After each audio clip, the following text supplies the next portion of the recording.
Hello friends, आपका स्वागत है मनुष्था लेक्चर्स में। एक बार फिर हाजिर हम आप साथ एक नए और बहुत महत्वपूर्ण वीडियो के साथ। फ्रेंड्स, आज इस वीडियो में बात करेंगे ई श्रम कार्ड के फ़ायदे के बारे में।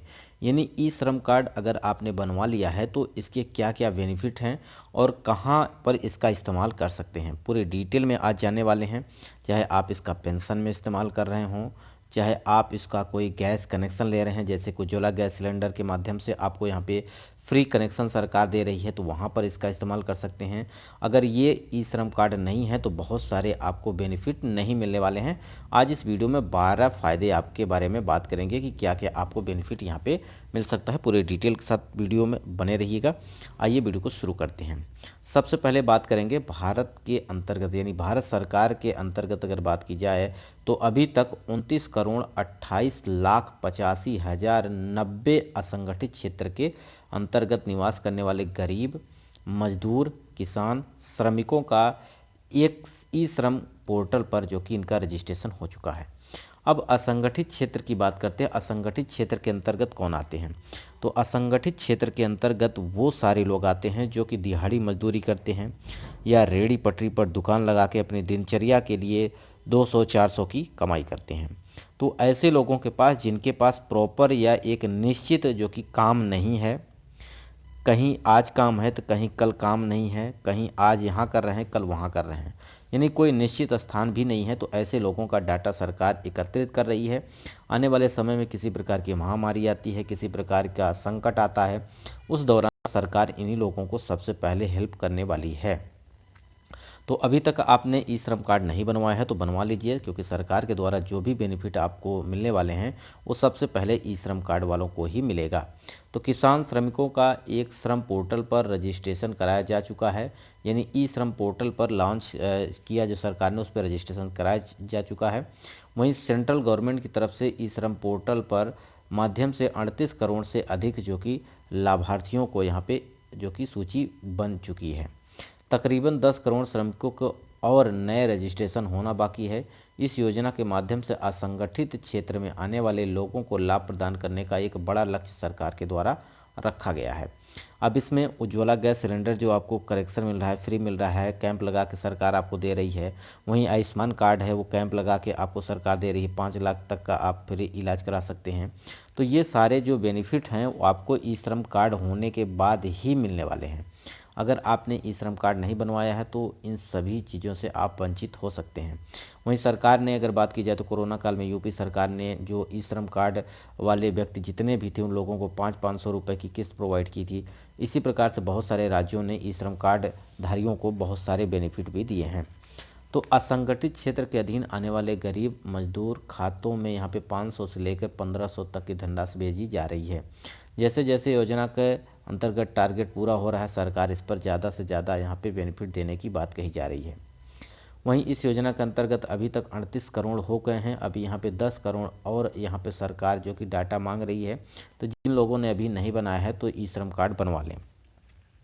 वैसे अगर बात की जाए तो यहाँ पे 12 सरकारी योजनाओं के बारे में बात करेंगे जो कि यहाँ पे आपको ई श्रम कार्ड के माध्यम से मिलने वाली हैं। पहली योजना के बारे में बात करते हैं, प्रधानमंत्री श्रम योगी मानधन योजना के बारे में।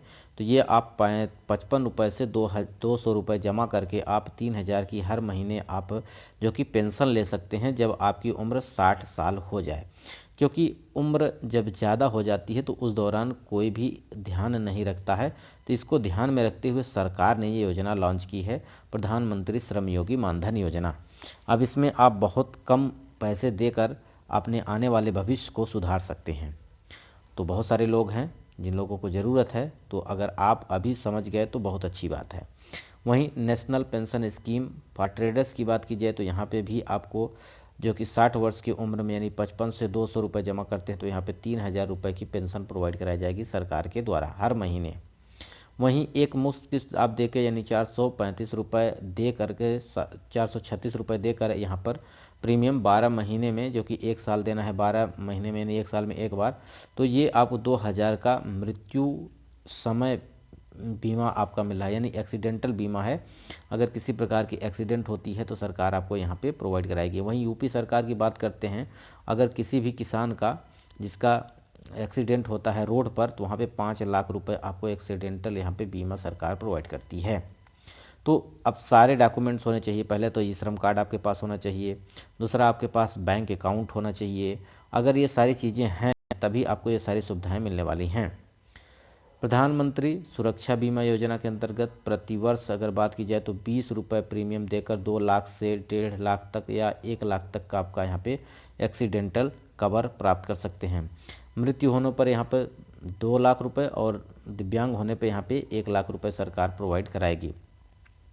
देखिए, खुदा न खास्ता किसी के साथ ऐसा हो, बशर्ते सरकार आपके साथ है, लेकिन अगर ये डॉक्यूमेंट्स आप बनवाएंगे तभी आपको ये सारी सुविधा मिलने वाली है।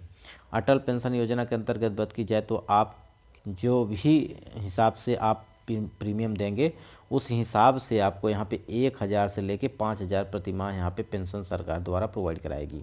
अगर आप कम पैसा जमा कर रहे हैं तो यहाँ पे 1,000 रुपये, अगर ज़्यादा करते हैं तो यहाँ पे 5,000 तक आपको यहाँ पे जो कि पेंशन मिलेगी जब आपकी उम्र 60 साल हो जाएगी। वहीं एनपीएस के अंतर्गत बात की जाए तो यहाँ पे पीडीएस में हर महीने 35 किलोग्राम आपको गेहूं चावल अंत्योदय कार्ड के अंतर्गत मिलता है।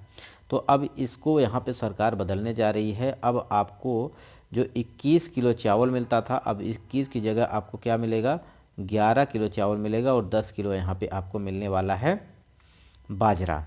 ठीक है, यानी मोटे अनाज यानी श्री अनाज के तौर पर शामिल किया गया है। अब आपको मिलेगा यहाँ पे जो कि बाजरा।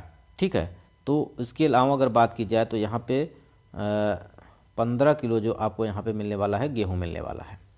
तो ये सरकार की योजना आपके साथ जो कि ई श्रम कार्ड वालों के साथ है।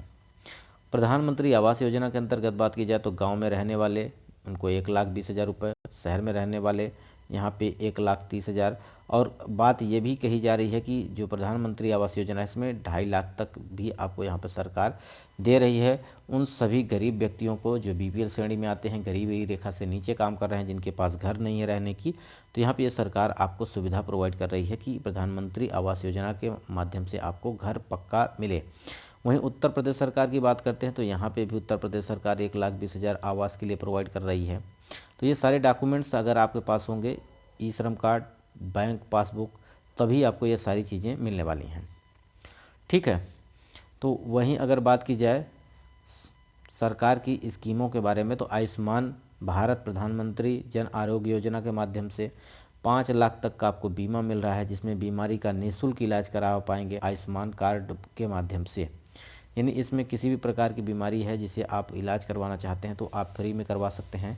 5 लाख तक सरकार आपको प्रोवाइड कर रही है। इसमें आप सरकारी हॉस्पिटल हो या प्राइवेट हॉस्पिटल, दोनों में आप यहाँ पे अपना इलाज करवा सकते हैं। वहीं health insurance scheme for weavers के लिए बात की जाए तो यहाँ पे श्रमिकों को 15,000 का पैकेज आपको मिलने वाला है जब ये कार्ड आपको पास हो। वहीं 2 बच्चों के लिए 2,500 रुपये, यानी अगर किसी प्रकार की समस्या है तो वहाँ पे आपको भी सरकार अलग से प्रोवाइड कर रही है।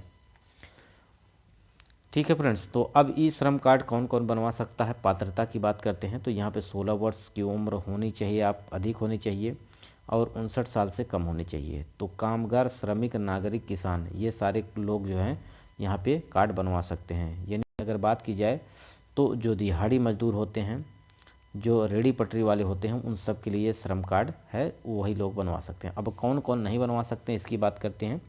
तो सरकारी नौकरी से जुड़े हुए लोग नहीं बनवा सकते हैं। इनकम टैक्स जो रिटर्न फाइल कर रहे हैं वो लोग भी इसको नहीं बनवा सकते हैं। और पूर्ण रूप से सक्षम जो किसान हैं, जिनके पास खेती बाड़ी है, बढ़िया गाड़ी मोटर है, ट्रैक्टर है, तो वो लोग भी इसका लाभ नहीं ले पाएंगे श्रम कार्ड का। और वहीं ईपीएफ की बात करता हूँ, ईपीएफओ की बात करता हूँ या एनपीएस की बात करता हूँ, तो प्राइवेट कंपनियों में जो लोग काम कर रहे हैं उनको पीएफ कटता है और एनपीएस जो होता है सरकारी गवर्नमेंट जॉब जो कर रहे हैं उन लोगों के लिए। तो इन संगठनों से जुड़े हुए लोगों को ये कार्ड नहीं बनवा सकते हैं, या रिटायरमेंट के बाद भी आप इसको नहीं बनवा सकते हैं। अगर सरकारी जॉब के बाद आपको रिटायरमेंट हुई, पेंशन पा रहे हैं, तो वो लोग भी इसका जो कि फ़ायदा नहीं ले पाएंगे। तो फ्रेंड्स, ये वीडियो आपको कैसा लगा कमेंट बॉक्स में जरूर बताइएगा। इसके अलावा आपके मन में कोई प्रश्न है जिसे आप जानना चाहते हैं तो कमेंट कर दीजिएगा, उस पर मैं आपको वीडियो प्रोवाइड कर दूंगा। वीडियो यहीं समाप्त करते हैं। नमस्कार।